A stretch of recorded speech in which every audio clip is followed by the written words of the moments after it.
Colleagues, welcome. It's a great pleasure to have you here and to have our guests here in particular, especially Admiral Hudson, who's here in Brussels and is ready to give you an overview, state of play, on the situation of our Atalanta mission. We have thought to make this briefing a bit broader and have two other people also who will give you a short overview of the state of play in their specific parts. And that is Didier Lenoir, who will tell you about the ongoing discussions of the mission in Somalia, of the training mission in Somalia. And Mr. Lester from DG Development, from the Commission, who can then complete the picture also on the side of development assistance and activities on that side. So to give you a full kind of range of all the issues that are there, this briefing will be on the record.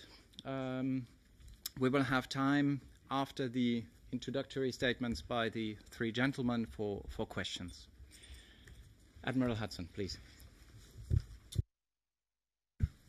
Well, thank you very much, and good afternoon, everyone. I welcome this opportunity. If we just get the slides on, rather splendid photograph of some flags. How are we doing with the presentation there? Here we go. Right, I welcome this opportunity to update you on Operation Atalanta and give you a feel for what we've been doing over the last 12 months, in fact 13 months, as we stood up in December 2008. So I think before I go into details, it's worthwhile just refreshing our memories on what we're about. Next slide. The mission is outlined here, and it's fairly straightforward, it's clear, it's unambiguous, it's achievable, and refreshingly from a military perspective, is very much part of a wider regional strategy for what international bodies are doing off the Horn of Africa. Aspirational tasking has been excluded, and the outputs have been very complementary to the political reconstruction efforts ashore, activity of which, of course, the naval force is taking a full part. Our rules of engagement profiles are very clear, and we have very few national caveats. So we have an operation which is well-bounded, which is clear, and in my terms, we're able to deliver against. It's been pivotal, that clarity, in allowing us to generate significant forces. And over 2009, we enjoyed on average 7 ships assigned to the European naval forces and 3 full-time maritime patrol aircraft. Next slide. I just want to put this slide up just to show you the way that the pirates have evolved their tactics and have become much more aggressive and expansionist in their desire to be successful.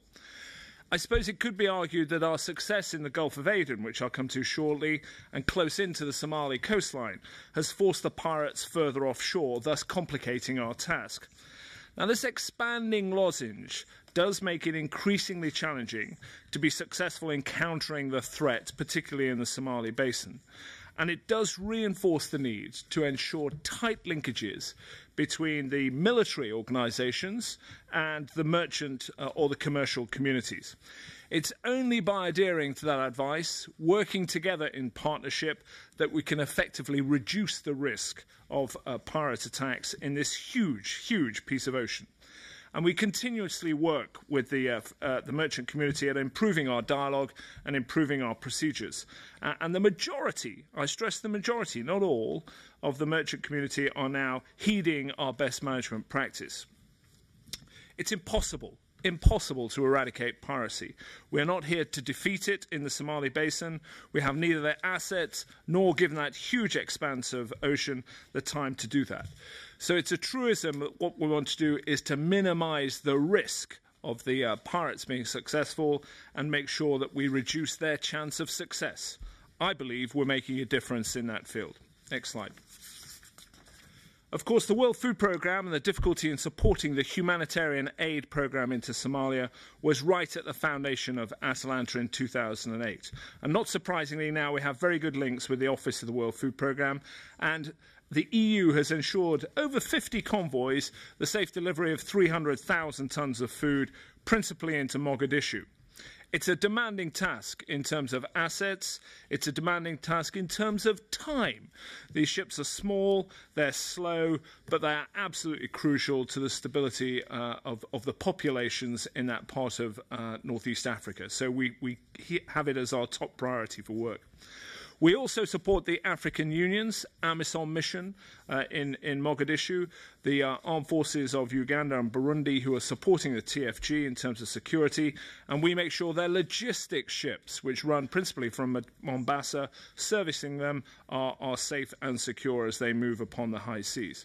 So it's a big element of our operation. No attacks, no vessels seized, no interruption to the programme delivered by the World Food Programme or AMISOM. So that area is going well. Next slide. Let's just have a look at what's been occurring in the Gulf of Aden over 2008 and 2009. I don't need to remind this audience of how important the Gulf of Aden is to global trade, to commerce and the free exchange of goods.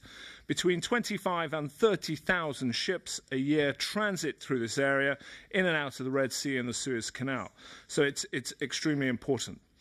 As you can see, though, we had 27 seizures in the last 6 months of 2008. We had 16 in the early part of 2009, and we've had 2 in the last 6 months seized in the air. And so far this year, no vessels seized in 2010. So why have we achieved this big difference across that huge artery, that global highway? First, there is absolutely no doubt that the coordination between European naval forces, between the merchant community, is significantly improved and is now working very well. Between the European naval forces and NATO, and the coalition forces based in Bahrain, and all the other independent nations, by which I mean China, Japan, Russia, South Korea and so on, who've deployed ships to the region, our coordination is much improved. So the deterrent effect to the pirate is significant, and that has been a dominant factor in the Gulf of Aden. Secondly, there are alternative revenue streams available to the pirates. They have taken up other criminal activity in moving going into human smuggling, moving refugees across the Gulf of Aden towards Yemen. And with the UNHCR saying there are roughly 20 to 24,000 people in northern Somalia trying to get across to Yemen, you can see there's a lucrative revenue stream for criminal gangs, and they have, we believe, diverted some of their attention there. And of course, the Puntland authorities, based in Bosaso, alongside in Somalia and Berbera, have made some efforts within their modest resources to try and close down and have an impact on piracy ashore, which again, we're seeing some limited success in those streams. So those 3 lines have led to this sort of impact in the Gulf of Aden, which is extremely important for the free movement of trade around the world.